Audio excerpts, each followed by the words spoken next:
world a little brighter. As Tim Cook has, as the Stanfords did, I hope you will let your values guide you on your journey to living a life of purpose and a life of impact.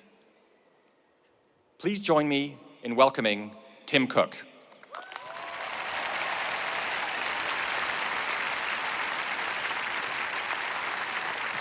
Thank you, thank you.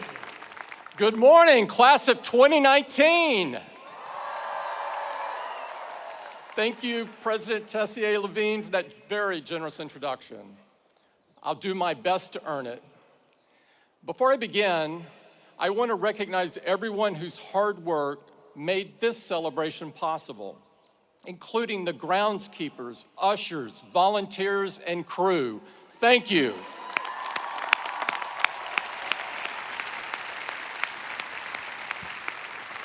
I am deeply honored and frankly a little astonished to be invited to join you for this most meaningful of occasions.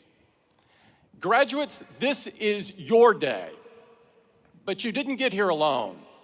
Family and friends, teachers, mentors, loved ones, and of course your parents all work together to make you possible, and they share your joy today.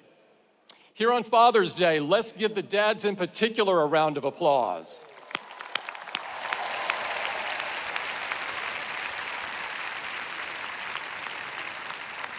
Stanford is near to my heart, not least because I live just a mile and a half from here. Of course, if my accent hasn't given it away, for the first part of my life, I had to admire this place from a distance. I went to school on the other side of the country at Auburn University in the heart of landlocked eastern Alabama. You may not know this, but I was on the sailing team all 4 years. It wasn't easy. Back then, the closest marina was a 3-hour drive.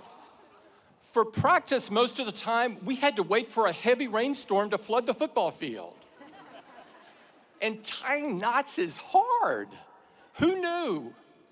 Yet somehow, against all odds, we managed to beat Stanford every time. We must have gotten lucky with the wind. Kidding aside, I know the real reason I'm here, and I don't take it lightly. Stanford and Silicon Valley's roots are woven together. We're part of the same ecosystem. It was true when Steve stood on the stage 14 years ago. It's true today, and presumably, it'll be true for a while longer still. The past few decades have lifted us together. But today, we gather at a moment that demands some reflection.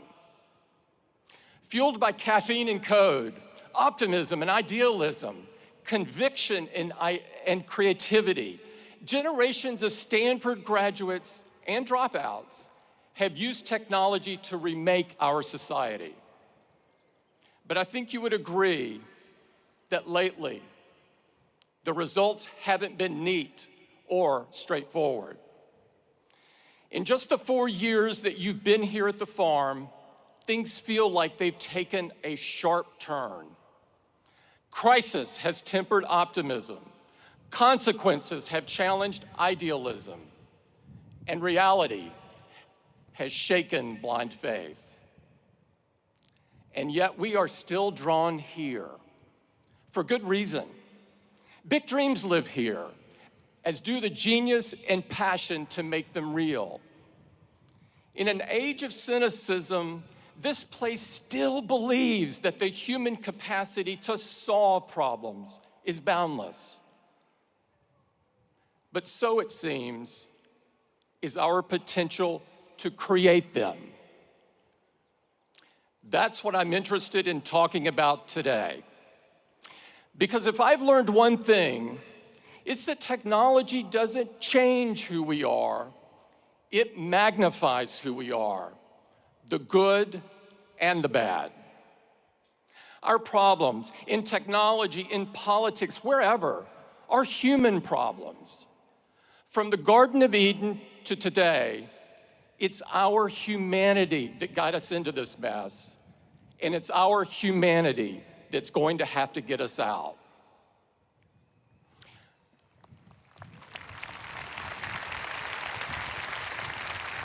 First things first, here's a plain fact.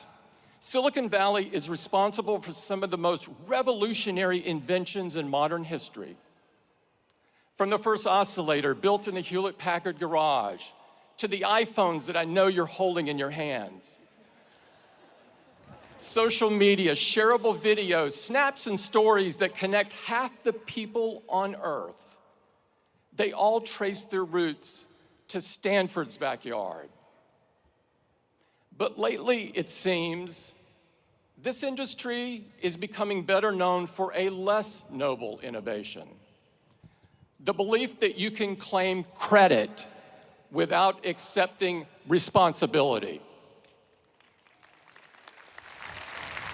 We see it every day now, with every data breach, every privacy violation, every blind eye turned to hate speech, fake news poisoning our national conversation, the false miracles in exchange for a single drop of your blood.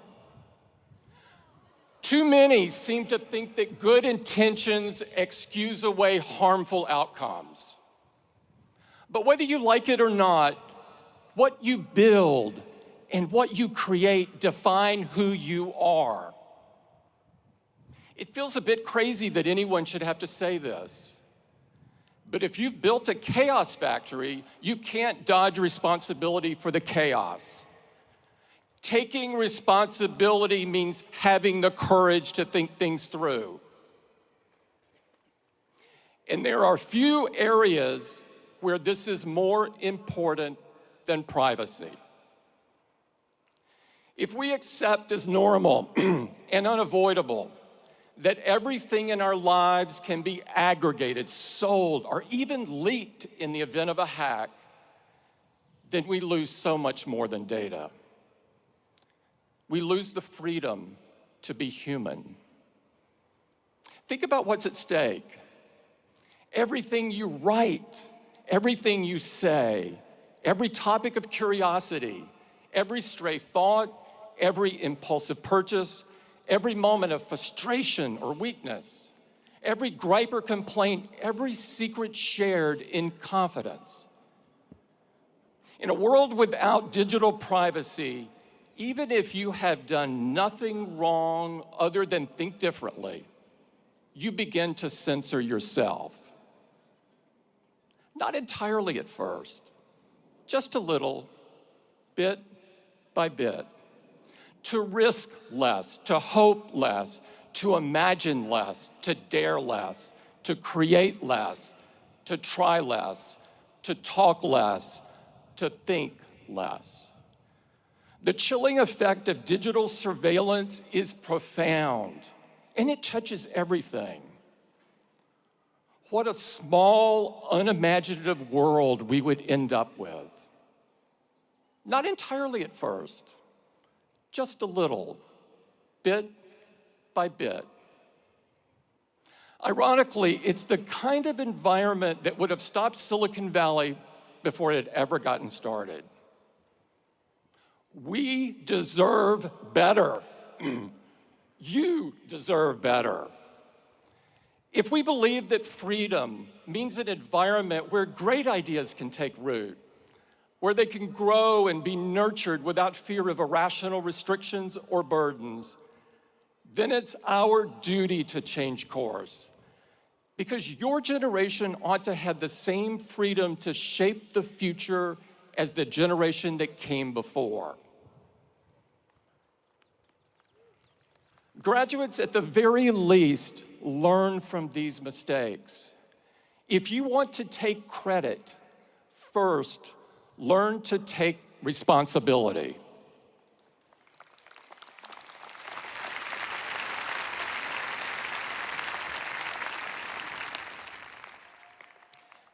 Now, a lot of you, the vast majority, won't find yourselves in tech at all. That's as it should be.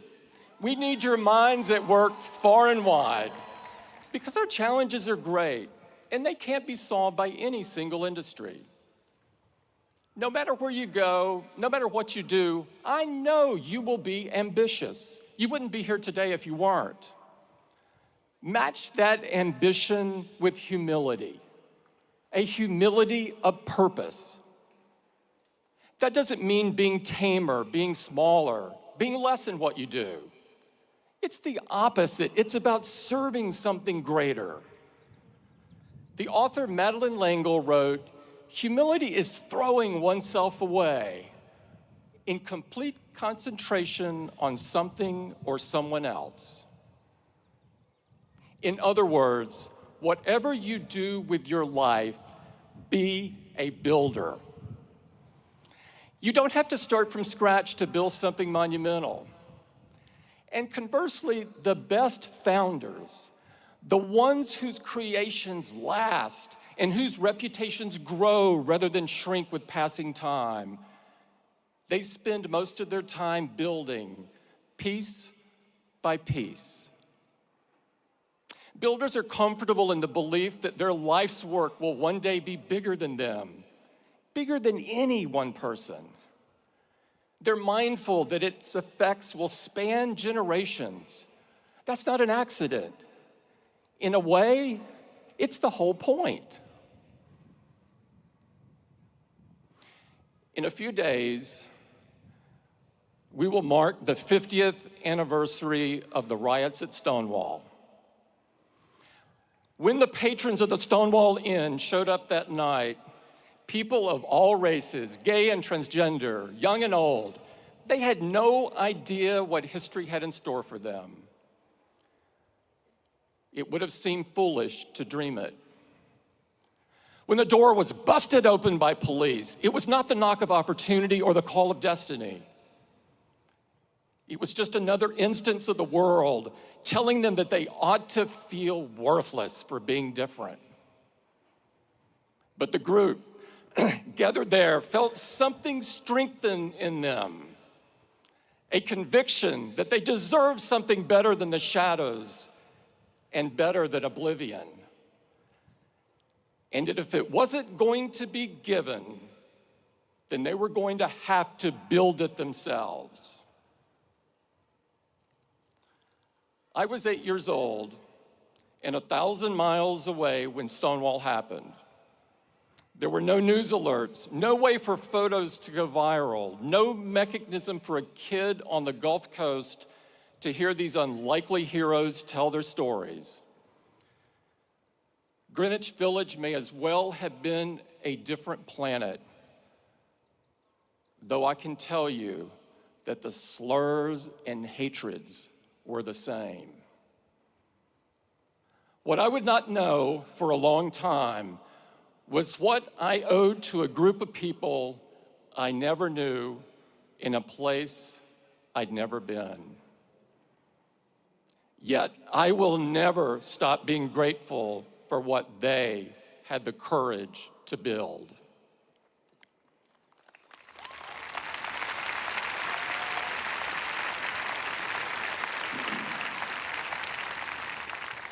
Graduates, being a builder is about believing that you cannot possibly be the greatest cause on this earth because you aren't built to last.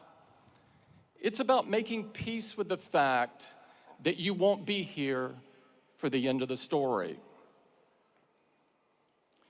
That brings me to my last bit of advice.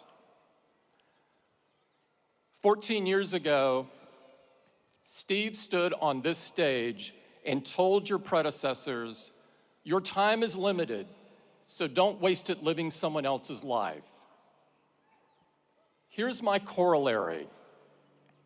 Your mentors may leave you prepared, but they can't leave you ready. When Steve got sick, I had hardwired my thinking to the belief that he would get better. I not only thought he would hold on, I was convinced down to my core that he'd still be guiding Apple long after I, myself, was gone. Then one day, he called me over to his house and told me that it wasn't going to be that way. Even then, I was convinced he would stay on as chairman, that he would step back from the day-to-day but always be there as a sounding board. But there was no reason to believe that. I never should have thought it. The facts were all there. And when he was gone, truly gone, I learned the real, visceral difference between preparation and readiness. It was the loneliest I've ever felt in my life, by an order of magnitude.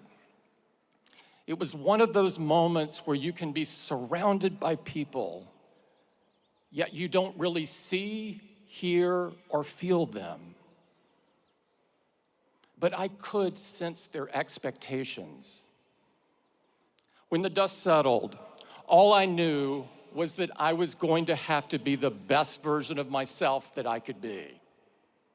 I knew that if you got out of bed every morning and set your watch by what other people expect or demand, it'd drive you crazy. So what was true then is true now. Don't waste your time living someone else's life. Don't try to emulate the people who came before you to the exclusion of everything else, contorting into a shape that doesn't fit. It takes too much mental effort that should be dedicated to creating and building. You'll waste precious time trying to rewire your every thought, and in the meantime, you won't be fooling anybody. Graduates, the fact is, when your time comes, and it will, you'll never be ready. But you're not supposed to be. Find the hope in the unexpected. Find the courage in the challenge. Find your vision on the solitary road. Don't get distracted. There are too many people who want credit without responsibility. Too many who show up for the ribbon cutting without building anything worth a damn. Be different. Leave something worthy. And always remember that you can't take it with you. You're going to have to pass it on. Thank you very much, and congratulations to the class of 2019.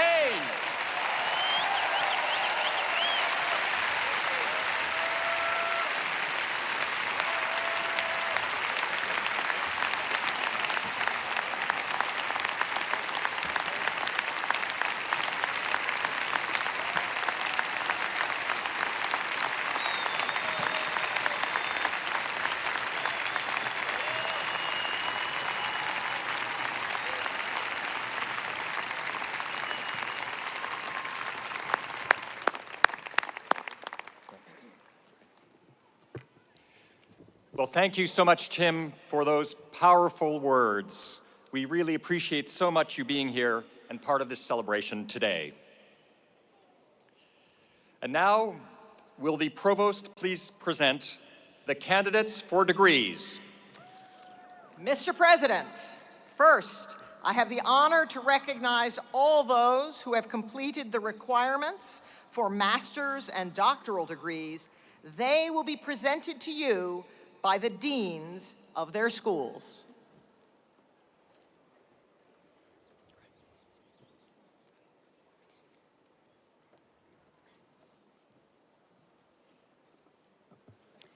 Will the candidates from the School of Engineering please stand?